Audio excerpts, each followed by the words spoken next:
ನೇಗಿಲ ಹಿಡಿದ ಹೊಲದಳು ಹಾಡುತ್ತ ಉಳುವ ಯೋಗಿಯ ನೋಡಲಿ.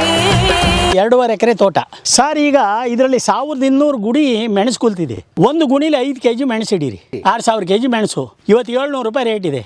7 42 42 ಲ್ಯಾಕ್ ರುಪೀಸ್ ಓನ್ಲಿ ಇನ್ ಮೆಣಸಲ್ಲಿ 2.5 ಎಕರೆ. 2.5 ಎಕರೆ ಕೋಟಿ ನಾನು ಮಾಡ್ತೀನಿ ಅನ್ನೋದು ಹಠ ಛಲ ಮನುಷ್ಯನ ಮನಸ್ಸಲ್ಲಿ ಇತ್ತಂತ ಹೇಳಿದ್ರೆ ಅವನು ಖಂಡಿತವಾಗೂ ಮಾಡ್ತಾನೆ. ಇಲ್ಲ ನಾನು ಮಾಡೋದಿಲ್ಲ, ಅವನು ಯಾವನ ಏನೇ ಬೆಳೆದಕ್ಕನ ಅಂತ ಹೇಳಿದ್ದು ನಗಾಡ್ತಾ ಹೋಗೋರು. ನಾವು ನಗಾಡ್ತಲೇ ಸಾಯೋವರೆಗೂ ಹಂಗೆ ಅಳ್ತಾ ನಗ್ತಾನೆ ಸಾಯ್ತಾನೆ. 2 ಎಕರೆ ಸಾಕು ಸರ್. ಸರಿಯಾಗಿ ಮಾಡೋವನು ಕಷ್ಟಪಟ್ಟು ಅಂದರೆ 2 ಎಕರೆ ಸಾಕು. 2.5 ಎಕರೆಯಲ್ಲಿ ಅಡಿಕೆ ಇದೆ ಅಂತ ತಿಳ್ಕೊಳ್ಳಿ. 2.5 ಎಕರೆಯಲ್ಲಿ ಕಾಫಿ 5 ಎಕರೆ ಆಯಿತು. 2.5 ಎಕರೆಯಲ್ಲಿ ಮೆಣಸು 7.5 ಎಕರೆ. 7.5 ಎಕರೆನ ಈ 2.5 ಎಕರೆಯಲ್ಲಿ ನಾವು ಪದಾರ್ಥ ಬೆಳೆದಿದ್ದೀವಿ.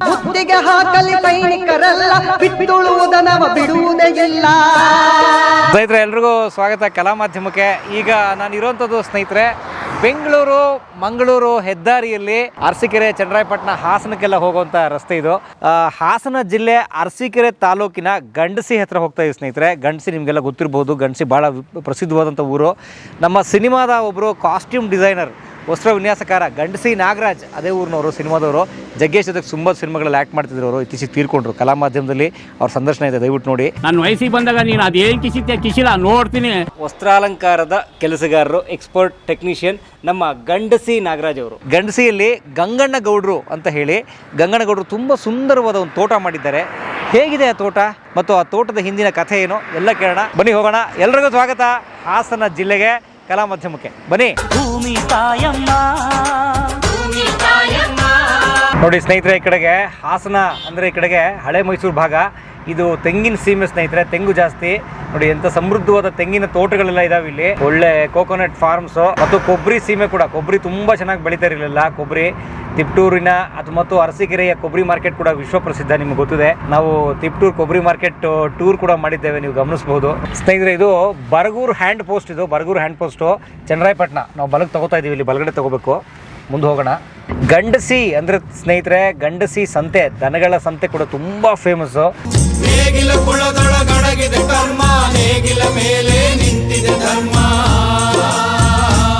ಸ್ನೇಹಿತರೆ, ಈಗ ನಾವು ಬಂದ್ವಿ ಮಹದೇವರಹಳ್ಳಿ ಸ್ನೇಹಿತರೆ. ಇದು ಗಂಡಸಿ ಹೋಬಳಿ, ಅರಸೀಕೆರೆ ತಾಲೂಕು, ಹಾಸನ ಜಿಲ್ಲೆ. ಅಲ್ಲಿರುವಂತಹ ತುಂಬ ಸಂಪದ್ಭರಿತವಾದಂತಹ, ಒಂದ್ಸಲ ನೋಡಲೇಬೇಕು ಜೀವನದಲ್ಲಿ ಅಂತ ಎಲ್ಲರೂ ಅನ್ಕೋಬಹುದಾದಂತಹ ಒಂದು ಸುಂದರ ತೋಟ ಸ್ನೇಹಿತರೆ. ಇದು ಅನೇಕ ವರ್ಷಗಳ ಶ್ರಮದ ಫಲ ಇದು. ನಮ್ಮ ಜೊತೆಗೆ ಗಂಗಣ್ಣ ಗೌಡ್ರಿದ್ದಾರೆ, ಈ ತೋಟದ ಮಾಲೀಕರು. ಸರ್ ನಮಸ್ತೆ. ಸರ್ ನಮಸ್ಕಾರ ಸರ್. ಹೇಗಿದ್ರಿ ಗೌಡ್ರೆ? ಚೆನ್ನಾಗಿದ್ದೀನಿ ಸರ್. ಸೊ ಭಾಳ ಸುಂದರವಾಗಿದೆ ನಿಮ್ಮ ತೋಟ, ಅಭಿನಂದನೆಗಳು. ಏನು ನಮ್ಮ ಶ್ರಮ ಸರ್, ಶ್ರಮದ ಎಲ್ಲ ಕೆಲಸಗಾರರು ನಮ್ಮೆಲ್ಲರ ಶ್ರಮದಿಂದ ಈ ಮಟ್ಟಿಗೆ ತಂದಿದ್ದೀವಿ ಸರ್ ತೋಟನ. ಇದು ಎಷ್ಟು ಎಕರೆ ತೋಟ ಇದೆ ನಿಮ್ಮದು? ಸರ್ ಇದು 7 ಎಕರೆ ಇದೆ, ಅಲ್ಲೊಂದು 3 ಎಕರೆ ಇದೆ ಸರ್. ಒಟ್ಟು 12 ಎಕರೆ ಜಮೀನು ಇದೆ ಸರ್ ನಮ್ಮದು ಇಲ್ಲಿ ಈ ಊರಲ್ಲಿ, ಮಹದೇವರಹಳ್ಳಿ ಗ್ರಾಮದಲ್ಲಿ. ಹಾಂ ಸರ್. ಏನೇನಿದೆ ಇದರಲ್ಲಿ? ಇದರೊಳಗೆ ನೋಡಿ ಸರ್, ಆಪಲ್ ಇದೆ, ಬಟರ್ ಫ್ರೂಟ್ ಇದೆ, ಸೀಬೆ ಇದೆ, ಹೈಬ್ರಿಡ್ ಸೀಬೆ ಇದೆ, ಏಲಕ್ಕಿ ಇದೆ, ಕಾಫಿ ಇದೆ, ಮೆಣಸಿದೆ, ಮತ್ತು ಅಡಿಕೆ ಇದೆ, ಸಪೋಟ ಇದೆ. ಬೇಕಾದಂಥ ಎಲ್ಲ ರೀತಿಯ ಗಿಡಗಳು ಕೂಡ ಒಂದು 50ರಿಂದ 60 ನಮೂನ ಗಿಡಗಳಿದೆ. ಜಾಯಿಕಾಯಿ ಇದೆ, ಗಿಡ ಇದೆ. ಎಲ್ಲ ಸಮಗ್ರ ಬೆಳೆಯನ್ನು ನಾವು ಈಗ ಮಾಡಿದ್ದೇವೆ. ರೈತರು ನೋಡಿ ಇದನ್ನು ಅವರು ಕಲೀಲಿ ಅನ್ನೋ ಒಂದು ಉದ್ದೇಶನ ಇಟ್ಕೊಂಡು ನಾವು ಅದನ್ನು ಕಾನ್ಸೆಪ್ಟ್ನ ಮಾಡಿದ್ದೀವಿ ಅಷ್ಟೇ. ಈಗ ನಮಗೋಸ್ಕರ ಈಗಾಗಲೇ ಅಡಿಕೆ ಇದೆ, ಕಾಫಿ ಇದೆ, ಏಲಕ್ಕಿ ಇದೆ, ಬಟರ್ ಫ್ರೂಟ್ ಬರ್ತಾ ಇದೆ. ದೊಡ್ಡ ಪ್ರಮಾಣದಲ್ಲಿ ಬಟರ್ ಫ್ರೂಟು 25ರಿಂದ 30 ಲಕ್ಷ ರೂಪಾಯಿ ಬಟರ್ ಫ್ರೂಟಲ್ಲಿ ವರಮಾನ ಇದೆ. ಏಲಕ್ಕಿಯಲ್ಲಿ ವರಮಾನ ಇದೆ. ಮತ್ತು ಜಾಯಿಕಾಯಿ ತಮಗೆಲ್ಲ ಗೊತ್ತಿದೆ, 5 ವರ್ಷಕ್ಕೆ ಈಲ್ಡ್ ಬರುತ್ತೆ. ಜಾಯಿಕಾಯಿ ಅಂದರೆ ಈ ಮಸಾಲ ಪದಾರ್ಥ ಸರ್. ಅದು ಮೇಲ್ಗಡೆ ಹೂವು ಏನಿದೆಯಲ್ಲ ಸರ್, ಸಿಂಗಾಪುರಿಂದ ಬಂದದ್ದು ಯೆಲ್ಲೋ ಕಲರ್ ಬರುತ್ತೆ. ಅದು 3000 ರೂಪಾಯಿ 1 kg ರೇಟ್ ಇದೆ. ಅದೇ ನೀವು ಕೇರಳ ಹೂವು ಒಳಗಡೆ ಶೆಲ್ ಏನಿದೆ, ಕಾಯಿ ಏನಿದೆ, ಬೀಜ, ಅದನ್ನು ಬೀಜ ಹೊಡೆದ್ರೆ 800 ರೂಪಾಯಿಂದ 900 ರೂಪಾಯಿವರೆಗೆ kg ರೇಟ್ ಇದೆ. ಮತ್ತು ಇನ್ನು ಕಾಫಿ ಇವತ್ತಿನ ಬಗ್ಗೆ ಗೊತ್ತಾಗಿದೆ, 30,000 ರೂಪಾಯಿ ಕಾಫಿ ರೇಟ್ ಇದೆ. 50 kg ಚೀಲ, 50 kg ಕಾಫಿ ಬೀಜ ಚೀಲಕ್ಕೆ 30 kg 30,000 ರೂಪಾಯಿ ರೇಟ್ ಇದೆ. ಸೊ ಎಷ್ಟು ಚೀಲ ಬರುತ್ತೆ ನಿಮ್ಮ ಹತ್ರದ್ದು? ನಮ್ಮಲ್ಲಿ ಒಂದು 50 ಚೀಲ ಬರುತ್ತೆ ಸರ್. ಅಂದರೆ ಅದೊಂದು ಅಷ್ಟು 15 ಲಕ್ಷನ ಅದು? ಅಷ್ಟೇ ಸರ್. ಇನ್ನು ಏಲಕ್ಕಿ ಇದೆ, ಎಲ್ಲ ನೋಡ್ಲಿಕ್ಕೆ ಸಿಗುತ್ತೆ. ಹಾಗೆ ನಮ್ಮ ನರ್ಸರಿಯಲ್ಲಿ ಎಲ್ಲ ರೀತಿಯ ಹೊರದೇಶದ ಹಣ್ಣಿನ ಗಿಡಗಳು, ಪ್ರತಿಯೊಂದು ಗಿಡ, ಇಂಥ ಗಿಡ ಇಲ್ಲ ಅನ್ನಂಗೆ ನಿಮಗಿಲ್ಲ ಸರ್. ಆ ಥರ ಎಲ್ಲ ಗಿಡ, ಪ್ರತಿಯೊಂದು ಗಿಡನೂ ಕೂಡ ನಾನು ಡೈರೆಕ್ಟ್ ಇಂಪೋರ್ಟ್ ಮಾಡ್ತೀನಿ. ಇದು ಅಡಿಕೆ ತೋಟ ಸರ್ ನಮ್ಮದು. ಈ ಅಡಿಕೆ ತೋಟದಲ್ಲಿ ತಮಗೆ ಹೇಳಿದೆ ಮೆಣಸು ಬೆಳಿಬೋದು ಅಂತ. ನೋಡಿ, ಈ ಅಡಿಕೆನೂ ಬರುತ್ತೆ, ಮೆಣಸು ಬಂದುಬಿಡುತ್ತೆ. ಓಕೆ. ಇದರೊಳಗಡೆ ಸರ್ ಇದು 2.5 ಎಕರೆ ತೋಟ. ಟೋಟಲ್ 2.5 ಎಕರೆ ಪ್ಲಾಟ್. ಟೋಟೋರೆ ಇದೆಲ್ಲ ಪೂರ್ತಿ ಈಗಾಗಲೇ ಒಂದು ಕ್ರಾಪು ನಾವು ತಗೊಂಡಿವಿ ಕಾಫಿ. ಇನ್ನೊಂದು ಕ್ರಾಪು ನೋಡಿ ಸರ್ ಈ ಥರ ಇದೆ. ಮಲೆನಾಡಲ್ಲಿ ಈ ಥರ ಗಿಡಗಳು ಇರ್ತಾವ ನೋಡಿ. ನಮ್ಮಿದಕ್ಕೂ ಮಲೆನಾಡಿಗೂ ಎಷ್ಟು ವ್ಯತ್ಯಾಸ ಇದೆ ಅನ್ನೋದ ತಾವು ನೋಡ್ಬೋದು. ಈಗ ಅಡಿಕೆ ಫಸಲು ಗೊಬ್ಬರ ಹಾಕ್ರಿ ಅದು ಹಾಕ್ರಿ ಇದು ಹಾಕ್ರಿ ಏನೇನೋ ಹೇಳ್ತಾರೆ, ಇಲ್ಲದ್ದೆಲ್ಲ ಹೇಳ್ತಾರೆ. ನೋಡಿ ಸರ್ ನಾವೇನು ಹಾಕಿಲ್ಲ. ಈಗಾಗಲೇ 2 ಕೊಯ್ಲು ಆಗಿದೆ, 3ನೇ ಕೊಯ್ಲು ಸರ್ ಇದು. ವರ್ಷಕ್ಕೊಂದ್ಸಲ ಬರ್ತಾ ಇದೆ. ವರ್ಷಕ್ಕೊಂದ್ಸರಿ ಬರುತ್ತೆ. ಈಗ ಸೆಕೆಂಡು ಈಗ ಇದು ಒಂಬಳೆ ಹೊಡಿಯೋಕ್ಕೆ ಸ್ಟಾರ್ಟ್ ಆಗಿಬಿಡ್ತೇವೆ ಸರ್ ಇದು. ಓಕೆ. ಇದ್ರ ಹಿಂದ್ಗಡೆ ಇನ್ನೊಂದು ಫಸಲು ಬರುತ್ತೆ. ಬ್ಯಾಕ್ ಟು ಬ್ಯಾಕ್ 2 ಬಂದ್ಬಿಡುತ್ತೆ. 2 ಬಂದ್ಬಿಡುತ್ತೆ. ಈಗ ಒಂಬಳೆ ಹೊಡಿತಾ ಇದ್ದಾವೆ ನೋಡಿ ಅಲ್ಲೆಲ್ಲ.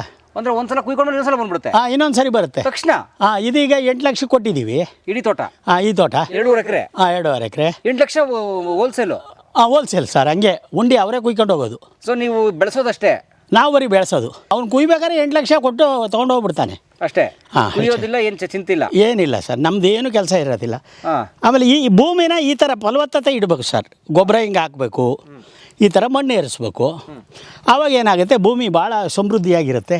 ಈ ಮೆಣಸು ನೋಡಿ ಸರ್, 3 ತಿಂಗಳ ಮೆಣಸು ಎಷ್ಟು ಶುದ್ಧ ಇದೆ.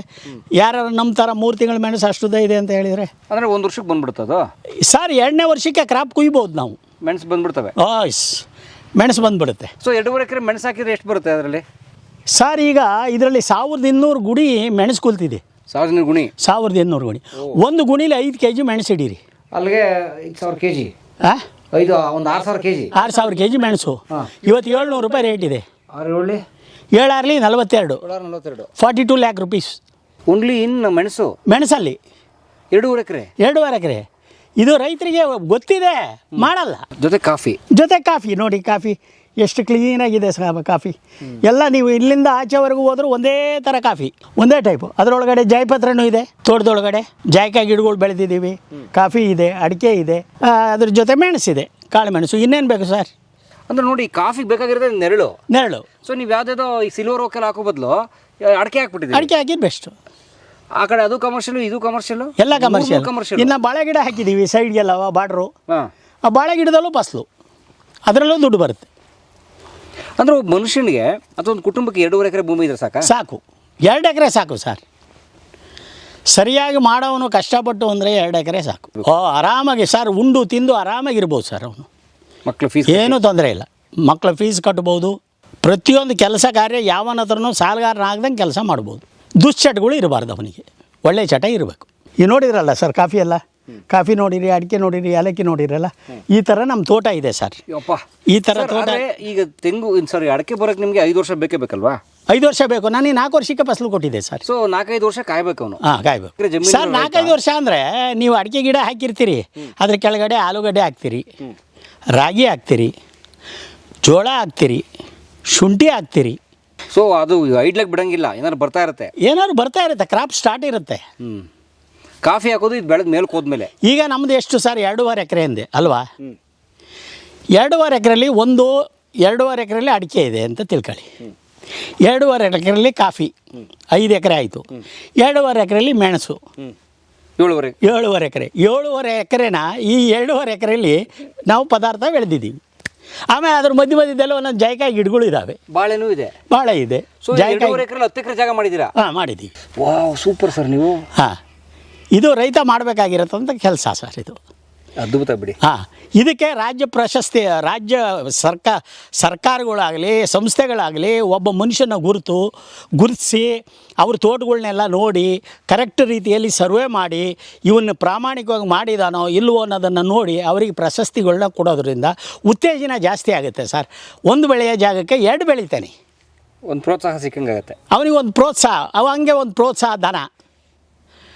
ಇದನ್ನು ಯಾಕೆ ಮಾಡಬಾರ್ದು ಸರ್ಕಾರದವರು? ನೀಚ್ ಸರ್ಕಾರದವರು ಕುಡಿಯೋಕ್ಕೆ ಹೆಚ್ಚು ಮಾಡಿದೆ, ಬಸ್ ಚಾರ್ಜ್ ಹೆಚ್ಚು ಮಾಡಿದೆ ಸರ್. ಅದೆಲ್ಲ ಹೆಚ್ಚು ಮಾಡ್ತೀರಾ ನೀವು, ಮಾಡ್ಕೊಳ್ಳಿ, ಬೇಡ ಅಂತ ಹೇಳೋದಿಲ್ಲ. ಅದರೊಳಗಡೆ ಈ ಪ್ರೋತ್ಸಾಹ ಧನನೂ ಕೊಡಿ, ಒಂದು ಸ್ವಲ್ಪ ರೈತರು ಅವರು ಬೆಳ್ಕೊಳ್ಳಿ. ಇದಕ್ಕೆ ಎಷ್ಟು ಬೋರ್ ಹಾಕಿದ್ದೀರಿ ಸರ್? ಇದರಲ್ಲಿ ಒಂದೇ ಬೋರು, 4 ಇಂಚಿದೆ ನೀರು. 2.5 ಎಕರೆಗೆ ಒಂದೇ ಬೋರು. ಇದು ನೋಡಿ, ಇಸ್ರೇಲ್ ಟೈಪಲ್ಲಿ ನಾವು ಸ್ಪ್ರಿಂಕ್ಲರ್ ಮಾಡಿದ್ದೀವಿ. ಇಸ್ರೇಲ್ ಮಾದರಿ ಸ್ಪ್ರಿಂಕ್ಲರ್ ಅಂತ ಹೇಳಿದ್ವಿ. ಹಿಂಗೆ 20 ಅಡಿ ಹಿಂಗೆ ಹೊಡೆಯುತ್ತೆ, 20 ಅಡಿ ಹಿಂಗೆ ಹೊಡೆಯುತ್ತೆ. ಸೊ ಒಂದು ಸ್ಪ್ರಿಂಕ್ಲರ್ 20 ಅಡಿ 40 ಅಡಿ ಹೊಡೆಯುತ್ತೆ. ರೇಡಿಯಸ್ 40 ಅಡಿ, 40 4 16 160 ಅಡಿ ಹೊಡೆಯುತ್ತೆ ರೇಡಿಯಸ್. 160 ಸ್ಕ್ವೇರ್ ಫೀಟ್ ಹೊಡೆಯುತ್ತೆ. ಹೊಡೆಯುತ್ತೆ. ಅಂಥವು ಸ್ಪ್ರಿಂಕ್ಲರು ನಮ್ಮ ತೋಟದಲ್ಲಿ ಟೋಟಲ್ 60 ಸ್ಪ್ರಿಂಕ್ಲರ್ ಇದ್ದಾವೆ. One time investment. ಒಂದು 5 ವರ್ಷ ಬರ್ತಾವ? ಏನೋ ಸರ್, ಲೈಫ್ ಲಾಂಗ್ ಬರುತ್ತೆ ಸರ್, ಚೆನ್ನಾಗಿ ನೋಡ್ಕೊಂಡ್ರೆ. ಈಗ ಹಾಗೆ ನಾನು 5 ವರ್ಷ ಆಯಿತು ಸರ್ ಈಗ ಸ್ಪ್ರಿಂಕ್ಲರು, ಏನು ಒಂದು ಕೂಡ ಸ್ಪ್ರಿಂಕ್ಲರ್ ಚೇಂಜ್ ಮಾಡಿಲ್ಲ ನಾನು. ಗನ್ನೇ ಚೇಂಜ್ ಮಾಡಿಲ್ಲ? ಇಲ್ಲ. ಅದ್ಭುತ ಸರ್. ಹಾಂ, ಹನಿ ನೀರಾವರಿ ವರ್ಕ್ ಆಗುತ್ತಾ ಸರ್? ಹನಿ ನೀರಾವರಿ ನೀವು ಮಾಡೋಕ್ಕೆ ಹೋಗಬಾರ್ದು ಇದಕ್ಕೆಲ್ಲ. ನೀವು ಯಾಕೆಂದ್ರೆ ಮಿಶ್ರ ಬೆಳೆ ಬೆಳೆಯೋದ್ರಿಂದ ಹನಿ ನೀರಾವರಿ ಮಾಡಿದರೆ ಏನಪ್ಪ, ನೀವು ಅಡಿಕೆಗಾದರೆ ಅಡಿಕೆಗೆ ನೀರು ಬೀಳುತ್ತೆ, ಕಾಫಿಗಾದರೆ ಕಾಫಿಗೆ ನೀರು ಬೀಳುತ್ತೆ. ಇದು ಹಂಗಲ್ಲ ಸರ್. ಅಡಿಕೆ ಹಾಕಿ, ಕಾಫಿ ಹಾಕಿ, ಮೆಣಸು ಹಾಕಿ, ಅಥವಾ ಜಾಯ್ಕಾಯಿ ಹಾಕಿ, ಅಥವಾ ಏಲಕ್ಕಿ ಹಾಕಿ, ಎಲ್ಲದಕ್ಕೂ ಈ ಸ್ಪ್ರಿಂಕ್ಲರಲ್ಲಿ ನೀರು ಹೋಗ್ಬಿಡುತ್ತೆ, ಮಳೆ ಬಂದಂಗೆ ಬರುತ್ತೆ ಅಷ್ಟೇ. ಸಮಭಾವ. ಹಾಂ, ಸಮಭಾವ. ಮತ್ತು ತೋಟ ಯಾವಾಗ ನೋಡಿದ್ರು ಮಲ್ನಾಡು ಟೈಪ್ ತೋಟ ಇರುತ್ತೆ ಸರ್, ಎಂಥ ಬಿಸಿಗೆಲ್ಲೂ ಕೂಡ. ನೀವು ನಮ್ಮ ತೋಟದೊಳಗೆ ಬಂದ್ರಿ ಅಂದರೆ ಅಲ್ಲಿ ಹೊರಗಡೆಗೆ ಹೋದ್ರಿ ಅಂದರೆ ಬೆವರು ಸುರಿತಾ ಇರುತ್ತೆ, ಒಳಗಡೆಗೆ ಬಂದ್ರಿ ಅಂದರೆ ಕೋಲ್ಡ್ ಆಗುತ್ತೆ ತಣ್ಣಗೆ. ಇಲ್ಲಿಂದ ಇಲ್ಲೇ ಬರೀ 5 ಅಡಿ ಡಿಫ್ರೆನ್ಸಲ್ಲಿ ಸರ್. ನೀವು 2.5 ಎಕರೆಗೆ 8 ಲಕ್ಷಕ್ಕೆ ನಾವು ಕೊಟ್ಟಿದ್ದೀವಿ ಈ ಸರಿ. ಯಾವುದು ಅಡಿಕೆ ಮಾತ್ರ? ಅಡಿಕೆ ಸರ್, ಇದು 7ನೇ ವರ್ಷದ ಮರ. ಹಾಂ, 7 ವರ್ಷ ಆಯ್ತು ಮರ ಹಾಕಿ. ಇನ್ನೊಂದು 2 ವರ್ಷ ಹೋದರೆ 10 ರಿಂದ 12 ಲಕ್ಷ ರೂಪಾಯಿವರೆಗೂ ಆದಾಯ ಬರುತ್ತೆ. ಇನ್ನು ಕಾಫಿ 50 kg ಚೀಲ 30 ರೂಪಾಯಿ ಅಂತಾರೆ ಬೇಳೆ. ಒಂದು 100 ಚೀಲ ಬರಲಿ ಸಾಕು, 150 ಅಂತಾರೆ ಎಲ್ಲರೂ. 100 ಚೀಲ ಬೇಳೆ ಬರಲಿ ಸರ್. 100 ಚೀಲ ಬಂದರೂ 30,000. 30,000 30 ಲಕ್ಷ. 30 ಲಕ್ಷ ಸರ್. 30 ಲಕ್ಷ. ಇನ್ನು ಮೆಣಸು ಅದೊಂದು 40 ಲಕ್ಷ. ಅದೊಂದು 40 ಲಕ್ಷ. ಬೇಕಾದ ಆದಾಯ ಇದೆ. 80 ಲಕ್ಷನಾ? ಹಾಂ ಸರ್. ಯಾಕೆ ಸರ್ ರೈತ ಕೋಟ್ಯಾಧೀಶ್ವರ ಆಗಲ್ಲ? ಕೋಟಿಗಟ್ಟಲೆ ಮಾಡಬೇಕು ಸರ್. ಕೋಟಿ ನಾನು ಮಾಡ್ತೀನಿ ಅನ್ನೋದು ಹಠ ಛಲ ಮನುಷ್ಯನ ಮನಸ್ಸಲ್ಲಿ ಇತ್ತಂತ ಹೇಳಿದರೆ ಅವನು ಖಂಡಿತವಾಗೂ ಮಾಡ್ತಾನೆ. ಇಲ್ಲ ನಾನು ಮಾಡೋದಿಲ್ಲ, ಅವನು ಯಾವನ ಏನೇ ಬೆಳೆದಕ್ಕನ ಅಂತ ಹೇಳಿದ್ದು ನಗಾಡ್ತಾ ಹೋಗೋರು, ನಾವು ನಗಾಡ್ತಲೇ ಸಾಯೋವರೆಗೂ ಹಂಗೆ ಅಳ್ತಾ ನಗ್ತಾನೆ ಸಾಯ್ತಾನೆ. ಆದರೆ ಶ್ರಮಜೀವಿ ಏನು ಕಷ್ಟಪಟ್ಟಿರ್ತಾನೆ ಅವನಿಗೆ ಪ್ರತಿಫಲ ಉಣ್ತಾನೆ, ಖಂಡಿತವಾಗೂ ಸಿಗುತ್ತೆ ಸರ್.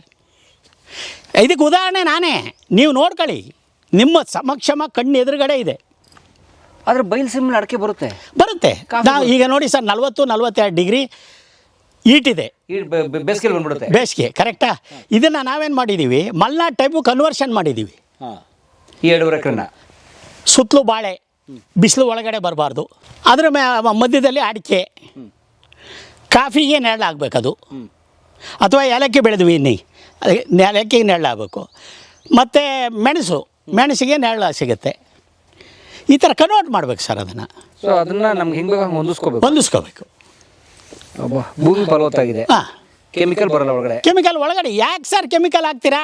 ಈಗ ಗೊಬ್ಬರ ಹಾಕಿ ನೋಡಿ ಸರ್, ಗೊಬ್ಬರ ನೋಡಿ, ಅಲ್ಲಿ ಗೊಬ್ಬರ ನೋಡಿ, ಮಣ್ಣು ನೋಡಿ, ಎಲ್ಲದಕ್ಕೂ ದನಿನ ಗೊಬ್ಬರನೇ ಅಲ್ಲ ಸರ್ ನಾವು ಹಾಕಿರೋದು. ನಿಮ್ಮ ಕಣ್ಣೆದುರುಗಡೆನೇ ನೋಡ್ತಾ ಇದ್ದೀರಲ್ಲ, ಅಷ್ಟೇ ಶ್ರಮ ಇದೆ. ಹಾಂ, ಬಟ್ ಮಾಡ್ತೀನಿ ಹಠ ಬೇಕು. ಸ್ಟಾರ್ಟಿಂಗ್ ಮಾಡುವಾಗ ಸ್ವಲ್ಪ ಹಣದ ಅವಶ್ಯಕತೆ ಇದೆ. ಬ್ಯಾಂಕ್ಗಳು ಬೇಕಾದಷ್ಟು ಸಾಲ ಕೊಡ್ತವೆ, ತಗೊಂಡು ಮಾಡ್ಬೋದು. ಇವತ್ತು ಮೈ ಮೇಲೆ ಬಿದ್ದು ಬ್ಯಾಂಕ್ ಸಾಲ ಕೊಡ್ತಾರೆ. ಹಿಂದೆ ನಮ್ಮ ಅಪ್ಪನ ಕಾಲದಲ್ಲೆಲ್ಲ ಬ್ಯಾಂಕಲ್ಲಿ ಸಾಲ ಸಾಗಬೇಕು ಅಂದರೆ 10 ಜೊತೆ ಚಪ್ಪಲಿ ಸವಿಯವು. ಈಗೇನಿಲ್ಲ, ಅವನ ಸಿಬಿಲ್ ಸ್ಕೋರ್ ಚೆನ್ನಾಗಿದೆ ಅಂತ ಹೇಳಿದರೆ ಅವರೇ ಹುಡುಕೆ ಒಂದು ಮನೆ ಬಾಗಿಲಿಗೆ ಸಾಲ ಕೊಟ್ಟು ಹೋಗ್ತಾರೆ. ಈಗ ನನಗೆ 2 ಫ್ಲ್ಯಾಟಿಂದ ಸರ್ ದುಡ್ಡು ಬೇಕಾದ್ರೆ ಹೇಳಿ ಸರ್, ಒಂದು 25 ಲಕ್ಷ ರೂಪಾಯಿ CC ಮಾಡಿಕೊಡ್ತೀವಿ ಅಂತಾರೆ. ಯಾಕೆಂದರೆ ಅವ್ರಿಗೆ ವರಮಾನ ಬರುತ್ತೆ, ದುಡಿತಾರೆ, ಮತ್ತು ರೀಬ್ಯಾಕ್ ಆಗುತ್ತೆ, ವಾಪಸ್ ಕಟ್ತಾರೆ ಅನ್ನೋ ಒಂದು ಗ್ಯಾರಂಟಿ ಮೇಲೆ ಕೊಡ್ತಾರೆ ಸರ್ ಅವರು. ಇಲ್ಲಾಂದ್ರೆ ಅವರೇ ಕೊಡ್ತಾರೆ, ಅವರೇನು ಹುಚ್ಚರ. ಅದ್ರ ನೋಡಿ, ಈಗ ನೀವು ಇದಕ್ಕೆ ಇಷ್ಟು ಆದಾಯ ಹೇಳಿದ್ರಲ್ಲ, ಇದಕ್ಕೆ ಲೇಬರ್ ಇಟ್ಟಿದ್ದೀರಿ, ಯಾಕಂದ್ರೆ ನೀವು ಬಿಸಿ ಇದ್ದೀರಿ ಮತ್ತು ಓಡಾಡ್ತಿರ್ತೀರಿ ಅಂತ.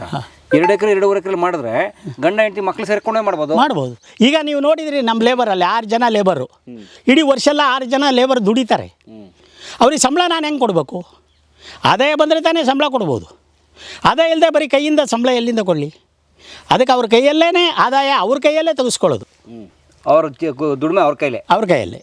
ಆಗ ಅವರು ತಿಂತಾರೆ, ನಾವು ತಿಂತೀವಿ, ಇಬ್ಬರು ಚೆನ್ನಾಗಿರ್ತೀವಿ. ಈ ಅಡಿಕೆ ಮಧ್ಯೆ ಕಾಫಿ ಹಾಕಿದ್ರಲ್ಲ, ತೆಂಗಿನ ಮಧ್ಯೆ ಹಾಕ್ಬೋದಾ ಕಾಫಿ? ಖಂಡಿತ ಹಾಕ್ಬೋದು. ಈಗ ಅಲ್ಲಿ ನೋಡಿದ್ರಲ್ಲ ಸರ್, ತೆಂಗಿನ ಮಧ್ಯೆ ಕಾಫಿ ಹಾಕಿದ್ದೀವಲ್ಲ. ಸೊ ಏನು ಹೇಳೋದು, ಒಂದು ಹೈಟ್ ಹೋಗೋ ಮರ ಹಾಕಿ ಅದ್ರ ಕೆಳಗಡೆ ಈ ಥರ ಪೊದೆ ಥರ ಬರೋ ಗಿಡಗಳನ್ನ ಹಾಕೊಳ್ಳಿ, ಒಂದು ಬಳ್ಳಿ ಎಬ್ಸ್ಕೊಳ್ಳಿ. ಏಲಕ್ಕಿ ಹಾಕಿ ಸರ್, ಇನ್ನೂ ದೊಡ್ಡ ಫಾಯ್ದಾ. ಕಾಫಿಗಿನ್ನ 5 kg ನೆಲ್ಲಾನಿ ಗೋಲ್ಡ್ ಏಲಕ್ಕಿ ಕೊಡ್ತಂದ್ರೆ ಸರ್ 3,000 ರೂಪಾಯಿ ರೇಟ್ ಇದೆ ಇವತ್ತು. 15,000 ರೂಪಾಯಿ ಒಂದು ಗಿಡಕ್ಕೆ ಆಯ್ತಲ್ಲ ಸರ್. ಒಂದು 100 ಗಿಡ ಹಾಕಿ, 100 ಗಿಡ ಹಾಕಿ ಸರ್, 15 ಲಕ್ಷ. ಮತ್ತೆ 1 ಎಕರೆಗೆ 700 ಗಿಡ ಹಿಡಿಯುತ್ತೆ. ಓಹೋ, ಅದು ಮಧ್ಯ ಈ ಅಡಿಕೆ ತೆಂಗು ಬಿಟ್ಟು. ಹಾಂ, ನಾನು ನರ್ಸರಿ ಮಾಡಿದೆ, ನರ್ಸರಿ ನಾವು ಯಾತಕ್ಕೆ ಮಾಡ್ತೀವಿ ಅಂದರೆ, ಈ ಕಾನ್ಸೆಪ್ಟ್ನೆಲ್ಲ ರೈತರಿಗೆ ಸೋರಿಸಿ ನಮ್ಮಲ್ಲಿ ಗಿಡ ಸಿಗ್ತವೆ ತೊಗೊಂಡೋಗಿ ಮಾಡಿ ಅನ್ನೋದಕ್ಕೋಸ್ಕರನೇ ನರ್ಸರಿಯನ್ನು ಮಾಡ್ತಾಯಿದ್ದೀವಿ ನಾವು. ಗೊತ್ತಾಯ್ತು. ನೀವು ಪಡ್ಕೊಂಡ ಫಲ ಬೇರೆಯವ್ರಿಗೆ ಸಿಗಲಿ ಅನ್ನೋ ಉದ್ದೇಶ ಇಟ್ಕೊಂಡೇ ನಾವು ನರ್ಸರಿ ಮಾಡಿರೋದು. Very nice.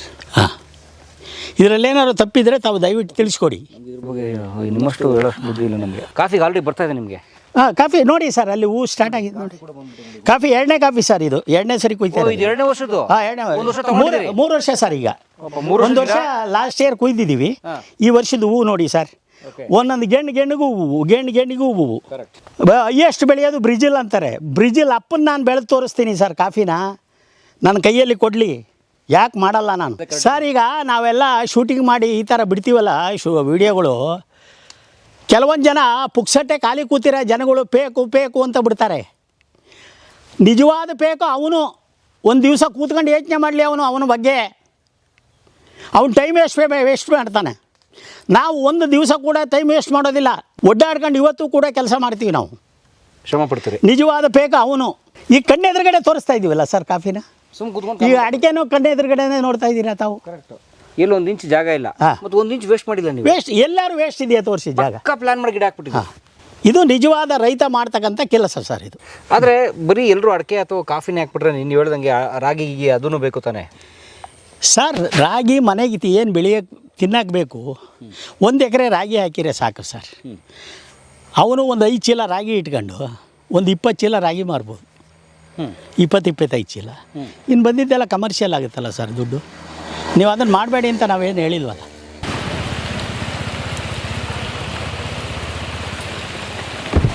ನಿಮ್ಮ ನರ್ಸರಿನೂ ಇದೆ? ನಮ್ಮ ನರ್ಸರಿನೂ ಇದೆ. ಡೈರೆಕ್ಟ್ ಇಂಪೋರ್ಟ್ ಮಾಡಿ ಆ ಗಿಡನ ಬಂದಂಥ ರೈತರಿಗಾಗಲಿ, ಅಥವಾ ನಾನು ನರ್ಸರಿ ಇದೆ ನಂದು, ನಾನು ದೊಡ್ಡ ಪ್ರಮಾಣದಲ್ಲಿ ನರ್ಸರಿ ವ್ಯಾಪಾರ ಮಾಡ್ತೀನಿ ಅಂತ ವ್ಯಾಪಾರಸ್ಥರಿಗೂ ಕೊಡ್ತೀನಿ. ಅದೇ ರೇಟಲ್ಲಿ ನಮ್ಮ ರೈತರಿಗೂ ಕೂಡ ವಿತರಣೆಯನ್ನು ನಾನು ಮಾಡ್ತಾಯಿದ್ದೀನಿ. ಈಗ ಹಾಗೆ ತೆಂಗಿನ ಗಿಡ ಇದೆ, ತೆಂಗು ಕೂಡ ಮಾಡ್ತೀನಿ. ಕೇರಳ ನಾಟಿ ತೆಂಗಿನ ಗಿಡ ಇಲ್ಲಿ ಲೋಕಲ್ಲು ತಿಪ್ಟೂರು, ಈ ನಮ್ಮ ಸುತ್ತಮುತ್ತ ಈ ಹಳೇ ಬ್ರಾಹ್ಮಣರ ತೋಟಗಳಿದ್ದಾವೆ. 50 ವರ್ಷ 60 ವರ್ಷದ ತೋಟಗಳು. ಆ ತೋಟಗಳಿಂದ ಆಯ್ದು ತಂದಂತಹ ತೊಳ್ಳಾಗಿರತಂತಹ ತೆಂಗಿನಕಾಯಿಗಳನ್ನು ಊಣಿ ಅದನ್ನು ಕೂಡ ನಾವು ಸಸಿ ಮಾಡಿ ರೈತರಿಗೆ ಕಮ್ಮಿ ದರದಲ್ಲಿ ವಿತರಣೆ ಮಾಡ್ತೀವಿ. ಆಮೇಲೆ ಇನ್ನು ಅಡಿಕೆ ಇದೆ. ಅಡಿಕೆ ಎಲ್ಲ ನಾವು ಶಿವಮೊಗ್ಗ, ತೀರ್ಥಹಳ್ಳಿ ಈ ಭಾಗಕ್ಕೆ ಹೋಗಿ ಅಡಿಕೆನ ಹಾಯ್ಕೊಂಬರ್ತೀವಿ. ಮತ್ತು ಇಲ್ಲಿ ಕೆಲವೊಂದು ಇಪ್ಪೆವು ಅಂತ ಹೇಳಿದೆ.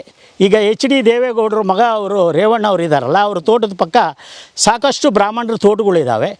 ಆ ತೋಟಗಳಲ್ಲಿ ಹೆಚ್ಚು ಕಡಿಮೆ 40ರಿಂದ 50 ವರ್ಷ ಹಳೆ ಮರದಾದ ಆ ಕಾಯಿನ ಗೋಟನ್ನು ತಂದು ನಾವು ಇಲ್ಲಿ ಹೆಚ್ಚು ಕಡಿಮೆ 1 ಲಕ್ಷ ಗಿಡಗಳನ್ನ ತಯಾರು ಮಾಡಿ ಅದನ್ನು ಈಗ ಬಜಾರ್ ರೇಟಲ್ಲಿ 50 ರೂಪಾಯಿ ರೇಟ್ ಇದ್ದರೆ ನಾವು ರೈತರಿಗೆ 30 ರೂಪಾಯಿಯಿಂದ 35 ರೂಪಾಯಿ ಈ ರೇಟಲ್ಲಿ ವಿತರಣೆ ಮಾಡ್ತೀವಿ. ಒಂದು ಸಸಿ ಅಂದರೆ 20ರಿಂದ 25 ರೂಪಾಯಿ ಒಂದು ಡಿಫ್ರೆನ್ಸ್ ಇರಬೇಕು ರೇಟಲ್ಲಿ. ಅರ್ಧಕ್ಕರ್ಧ ಥರ ಈ ಥರ ಎಲ್ಲ ಇದೆ. ಹಾಗೆ ನೀವು ನರ್ಸರಿಯಲ್ಲಿ ತಾವು ನೋಡ್ಬೋದು ಎಲ್ಲ ರೀತಿಯ ಹಣ್ಣಿನ ಗಿಡಗಳನ್ನೂ ನಾವು ಹಾಕಿದ್ದೀವಿ. ಕೈ ಕೆಸರಾದರೆ ಬಾಯಿ ಮೊಸರೆಂಬ ಹಿರಿಯರ ಅನುಭವ